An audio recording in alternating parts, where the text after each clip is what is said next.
একটি গল্প বলি। একজন সরকারি কর্মকর্তা, খুবই বড় উচ্চ পর্যায়ের সরকারি কর্মকর্তা, এখন যাদেরকে নিয়ে আলোচনা সরগরম সামাজিক যোগাযোগ মাধ্যম মানুষের মুখে মুখে, সেরকম একজন বড় সরকারি কর্মকর্তা। তার পরিচিত ছিল তিনি সৎ, তিনি ঘুষ খান না। বিষয়টি আরেকটু ব্যাখ্যা করি, গল্প বললাম যেহেতু। বিষয়টি এরকম ছিল, তিনি নিয়ম করেছিলেন তিনি সরাসরি কোনো টাকা নেবেন না, কিন্তু তিনি যে টাকা তার প্রাপ্য, তিনি বলতেন এটা আমার প্রাপ্য, তার যে প্রাপ্য সেটা তার সঙ্গে একটি অভিজাত ক্লাবে গিয়ে মদ্যপান করার সঙ্গে সঙ্গে জুয়া খেলতে হবে, এবং যিনি জুয়া খেলবেন, তার সঙ্গে যিনি জুয়া খেলবেন তাকে হারতে হবে। গল্প প্রচলিত আছে যে একবার সর্বোচ্চ 25 লক্ষ টাকা হারতে হয়েছিল একজনকে, এক ব্যবসায়ীকে। এটা বহু আগের কথা, এই কারণে হয়তো 25 লক্ষ, এখন হলে হয়তো সেটা 25 কোটি হতো বা 100 কোটি হতো, 200 কোটি টাকা হতো।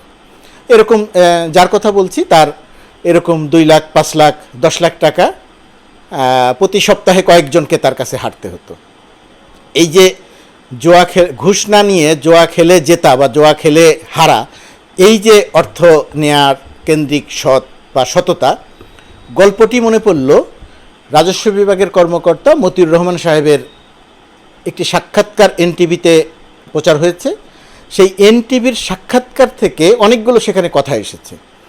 একটি কথা পরিপ্রেক্ষিতে আমার কাছে ওই ঘুষ না খাওয়া সরকারি কর্মকর্তার জুয়া খেলে বিজয়ী হওয়া বা জুয়া খেলে হারা, যিনি দিবেন টাকা তার কাছে তার হারা, পরাজিত হওয়া, এই ঘটনার সঙ্গে এটার একটা মিল পাওয়া গেল।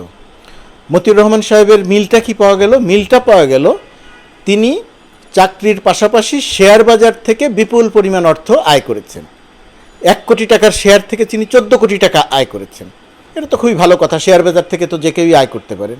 কিন্তু মতিউর রহমানের আয় করার জায়গাটাতে একটা বড় রকমের কনফ্লিক্ট অফ ইন্টারেস্টের ব্যাপার আছে, যেটা তিনি নিজেই স্বীকার করেছেন। স্বীকার করেছেন বলতে তিনি তথ্য দিয়েছেন। তথ্যটা দিয়েছেন যে সমস্ত প্রতিষ্ঠান দুর্বল হয়ে গেছে, যে সমস্ত প্রতিষ্ঠান রুগ্ন হয়ে গেছে, সেই সমস্ত প্রতিষ্ঠানের সঙ্গে, প্রতিষ্ঠানের মালিকদের সঙ্গে তিনি বসেছেন। তিনি রাজস্ব বিভাগের গুরুত্বপূর্ণ কর্মকর্তা, তার কাছে ওই সমস্ত প্রতিষ্ঠানের ফাইল আছে। সেই সমস্ত ফাইল দেখে তিনি রুগ্ন এবং তিনি দুর্বল হয়ে পড়া প্রতিষ্ঠানগুলো বাছাই করছেন, তাদের মালিকদের সঙ্গে যোগাযোগ করছেন, তাদের মালিকদের সঙ্গে বসে মিটিং করছেন। মিটিং করে তিনি বুদ্ধি দিচ্ছেন কি করলে এই শেয়ারের মূল্য বাড়বে।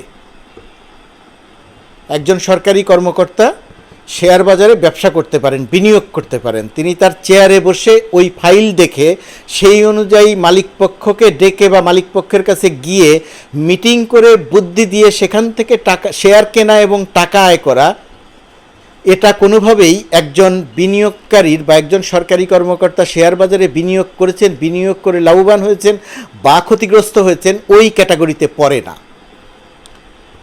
তো মতিউর রহমান তার যে সম্পদের তথ্য প্রকাশ করেছেন এবং তার যে বিপুল পরিমাণ সম্পদের কথা জানা যাচ্ছে, সেটাকে তিনি জাস্টিফাই করছেন এই প্রক্রিয়া দিয়ে। এবং এই প্রক্রিয়াটি সুনির্দিষ্টভাবে আনএথিক্যাল তো বটেই, সম্ভবত এটা বেআইনি বা দুর্নীতির মধ্যেও পড়ে যদি ক্রিটিক্যালি ব্যাখ্যা করা হয়, আইনগতভাবে যদি ব্যাখ্যা করা হয়। যাই হোক, এটা ব্যাখ্যা না করার আগে পর্যন্ত দুর্নীতি বলা যাবে না। আমরা শুধু এই অংশটুকুই উল্লেখ করলাম যে চেয়ারে বসে ক্ষমতার কারণে তিনি ফাইল দেখছেন, রুগ্ন প্রতিষ্ঠান বাছাই করছেন, তাদের মালিকপক্ষের সঙ্গে বসছেন, বসে তাদেরকে বুদ্ধি দিচ্ছেন, পরামর্শ দিচ্ছেন, কম দামে শেয়ার কিনছেন, বেশি দামে বিক্রি করছেন। এটা স্বাভাবিক ঘটনা নয়, এটা একটা অস্বাভাবিক ঘটনা। ওই যে যেটা বললাম যে সরকারি কর্মকর্তা ঘুষ খান না, কিন্তু জুয়া খেলে তার কাছে পরাজিত হতে হয়, সেই অর্থ তিনি নেন। দুটির সঙ্গে কতটা মিল কতটা অমিল সেটা আপনারা বিচার করবেন, আমি বিচার করছি না। কিন্তু আমি শুধু মতিউর রহমান সাহেবের, রাজস্ব বিভাগের কর্মকর্তা, গুরুত্বপূর্ণ কর্মকর্তা মতিউর রহমান সাহেবের এই অংশটির কথা বলছি। এটা তিনি করতে পারেন কি না, আমার বিবেচনায় করতে পারেন না, কিন্তু আইনগতভাবে এটা দেখার প্রতিষ্ঠান আছে, সংস্থা আছে, তাদের এটা দেখা দরকার এবং আইনগত ব্যাখ্যা দেওয়া দরকার যে এই কাজটি করা যায় কিনা, রাজস্ব বিভাগের একজন কর্মকর্তা করতে পারেন কিনা। এখন হঠাৎ করে মতিউর রহমান সাহেবের আলোচনায় আসলেন কেন? তার কথিত ছেলে 15 লাখ বা 12 লাখ টাকা দিয়ে ছাগল কিনেছে, এখন জানা যাচ্ছে 1 লাখ টাকা দিয়ে বুকিং দিয়েছিল, পরে ছাগলটি সে নেয়নি। এখন এই ছাগল কাণ্ডে মতিউর রহমান দাবি করে যাচ্ছেন যে ওই ছেলে তার সন্তান নয়। সত্যিই যদি ওই ছেলে তার সন্তান না হয়ে থাকে তাহলে গণমাধ্যম বা সামাজিক যোগাযোগ মাধ্যমে যে সংবাদ প্রকাশিত হচ্ছে সেই সংবাদটি একেবারেই প্রকাশ হওয়া ঠিক হচ্ছে না, এবং এর জন্যে সামাজিক যোগাযোগ মাধ্যমে যারা লিখছেন, গণমাধ্যমে যারা লিখছেন তাদের সবারই ক্ষমা চাওয়া উচিত যে এটা তার বক্তব্য যদি সত্যি হয়। কিন্তু তার বক্তব্যের মধ্যে কিছু ফাঁকফোকর থেকে যাচ্ছে, যে কারণে আমি নিজেও হয়তো আমি যতটুকু বলেছি ততটুকুর জন্য দুঃখ প্রকাশ করতাম, ক্ষমা চাইতাম, কিন্তু এখনও চাইছি না। তার কারণ তার বক্তব্যের মধ্যে একটা ফাঁকফোকর থেকে যাচ্ছে।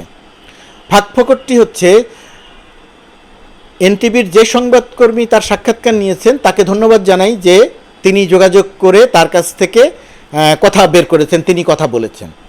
একই সঙ্গে যে সাক্ষাৎকার নিয়েছেন তার প্রতি একটা বিনীত অনুরোধ করব যে এই ধরনের সাক্ষাৎকার নিতে গেলে আরও কিছু প্রাসঙ্গিক প্রশ্ন অপরিহার্য হয়ে পড়ে। প্রাসঙ্গিক প্রশ্নের মধ্যে একটি প্রশ্ন ছিল যে ইফাতকে তিনি চেনেন না সেটা বলেছেন, এবং যিনি সাক্ষাৎকার নিয়েছেন তিনি মতিউর রহমানের পূর্ব পরিচিত, সেটা সাক্ষাৎকারের ভেতর থেকেই বোঝা গেছে বা জানা গেছে বা দেখা গেছে, শোনা গেছে। তো সেটাই যদি হয়ে থাকে তাহলে এখানে এখন প্রসঙ্গ এসেছে দুটি। ইফাত কার সন্তান, ইফাতের বাবা কে? ইফাতের বাবা যদি মতিউর রহমান না হয়ে থাকে তাহলে তার কাছে প্রশ্ন করা দরকার ছিল যে আইডি কার্ড, ইফাতের যে আইডি কার্ড সামাজিক যোগাযোগ মাধ্যমে ছড়িয়ে পড়েছে সেখানে যেটা বাবার নাম মতিউর রহমান লেখা আছে সেটা সত্যি কিনা, নাকি এটা বানানো, নাকি এটা ভুল, নাকি এটা অন্য কেউ, এই প্রশ্নটি তাকে করা দরকার ছিল। দ্বিতীয়ত করা দরকার ছিল মতিউর রহমান সাহেব দ্বিতীয় বিয়ে করেছেন, অর্থাৎ তিনি দুটি বিয়ে করেছেন। দুটি বিয়ে করা তো বাংলাদেশের আইন অনুযায়ী অবৈধ নয় যদি প্রথম স্ত্রীর অনুমতি নিয়ে দ্বিতীয় বিয়ে করে থাকেন। এখানে বলা হচ্ছে এই দ্বিতীয় বিয়ে যেটা করে দুই স্ত্রীর এক স্ত্রীর সন্তান ইফাত, এটা সামাজিক যোগাযোগ মাধ্যমে অনেকেই বলছেন, অনেকেই লিখছেন, এমনকি সময় টেলিভিশনের সময় নিউজে এই সংবাদটি আরও জোর দিয়ে করেছে, সেটা দেখলাম। সেই কারণেই যেহেতু এনটিভি তার সাক্ষাৎকার নিয়েছে এবং এনটিভির সংবাদকর্মী যেহেতু মতিউর রহমান সাহেবের পূর্ব পরিচিত, সেই কারণে তিনি দ্বিতীয় বিয়ে করেছেন কিনা, অর্থাৎ দুটি বিবাহ করেছেন কিনা সেটা তার জানা থাকার কথা। যদি নাও জানা থাকেন, যেহেতু সামাজিক যোগাযোগ মাধ্যমে এটা আলোচনায় আছে, সেই কারণে এই আলোচনাটা করা দরকার ছিল যে মতিউর রহমান আপনার দ্বিতীয় স্ত্রী বা দুটি বিয়ের কথা বলা হচ্ছে এবং এক স্ত্রীর সন্তান এই ইফাত, এটা বলা হচ্ছে, এটা সত্যি কিনা। যদি মতিউর রহমান বলতেন যে না এটা সত্যি নয়, আমি দুটি বিবাহ করিনি, তাহলে এটা নিয়ে প্রশ্ন ছিল না। কিন্তু এটা অস্বীকার করা যাচ্ছে না যে তিনি দুটি বিবাহ করেননি। এখন প্রশ্ন হচ্ছে যে সংবাদকর্মী সাক্ষাৎকার নিয়েছেন তাকেই সব কিছু করতে হবে, বিষয়টি তা নয়। বাংলাদেশে আরও অনেক সংবাদকর্মী আছে, তাদের অনেক কিছু করার আছে। এখন এত চর্বিত চর্বণ হয়ে যাচ্ছে ঈদের একটি ছাগলকে কেন্দ্র করে, একজন মতিউর রহমানকে কেন্দ্র করে, এটা এইভাবে আর বাড়া উচিত নয়। এটার একটা শেষ হওয়া দরকার। সেটা গণমাধ্যম করুক, সামাজিক যোগাযোগ মাধ্যম করুক, নিশ্চিত হওয়া দরকার যে ইফাত মতিউর রহমান সাহেবের দুই স্ত্রী, তার এক স্ত্রীর সন্তান কিনা। তার স্ত্রীর পরিচয় প্রকাশ করা দরকার নাই, সেটা যদি প্রকাশ করে বলা হয় তাহলে বিষয়টি পরিষ্কার হয় যে মতিউর রহমানের সন্তান কি সন্তান না ইফাত। তারপরের আলোচনা হচ্ছে এত টাকার কোরবানি কিভাবে আসে, কোত্থেকে আসে, উৎস কি। ওই যে ইফাতের যে টাকার উৎস, এই উৎসটা জানা দরকার যে এই টাকার উৎস কি। ইফাত তো আয় করে না, আয় করেন তার বাবা বা তার অভিভাবক বা তার মা, তাহলে এই টাকার উৎস কি এটা জানা দরকার। এই কাজগুলো করার বাংলাদেশে প্রতিষ্ঠান আছে, কাজগুলো করা দরকার। কাজগুলো যদি করা হয় তাহলে এই যে তর্ক বিতর্ক, আলোচনা সমালোচনা, কুৎসা, মানুষের চরিত্র হনন, মতিউর রহমান যদি দোষী না হয়ে থাকেন তাহলে তার চরিত্র হনন করা হবে কেন? আর তিনি যদি অসত্য বলে থাকেন সেটা তো জানা দরকার। সেটা রাষ্ট্রের বিভিন্ন সংস্থা আছে, তাদের এই জায়গাটিতে ভূমিকা রাখা দরকার, গণমাধ্যমের এই জায়গাতে ভূমিকা রাখা দরকার। না হলে যেভাবে চর্চা হচ্ছে এটা একটা অসুস্থতার পর্যায়ে চলে যাচ্ছে। এই অসুস্থতার পর্যায়ে এটা কোনোভাবেই যাওয়া উচিত নয়।